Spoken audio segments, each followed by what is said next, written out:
ताला कुरान करीम के अंदर दो टोक ये ऐलान करता है कि उदऊनी अस्तजिब लकुम, ऐ मेरे बंदे तुम मुझको पुकारो मैं तुम्हारी पुकार को सुनूंगा।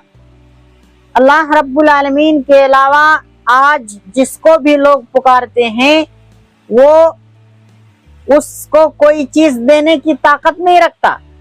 अल्लाह रब्बुल आलमीन जो तमाम लोगों का राज़िक है, चिड़ियों को, परिंदों को, तमाम जानदार को अल्लाह रब्बुल आलमीन रिज़्क देता है। यहाँ तक कि समुंदर में जो मछलियां हैं उनको भी अल्लाह ताला रिज़्क पहुंचाता है।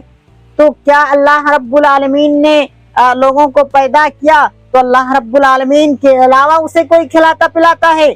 नहीं, अल्लाह ताला तमाम लोगों को, तमाम इंसानों को खिलाता पिलाता है। अल्लाह रब्बुल आलमीन कहता है कि ऐ मेरे बंदे तुम जब मांगना चाहो तो मुझसे मांगो, मैं तुम्हारी झोली भरूंगा, मैं तुम्हें दूंगा। जो लोग मुझे नहीं पुकारते, मुझसे नहीं मांगते, वो अनकरीब जलील व खार हो जाएंगे। इसलिए अल्लाह रब्बुल आलमीन को पुकारा करें, अल्लाह रब्बुल आलमीन से मांगा करें, अल्लाह रब्बुल आलमीन से दुआ करें। अल्लाह रब्बुल आलमीन दुआओं को कबूल करता है, दुआओं को सुनने वाला है। अल्लाह रब्बुल आलमीन के यहाँ देर तो है लेकिन अंधेर नहीं है। अल्लाह रब्बुल आलमीन दुआ को कबूल करेगा ही।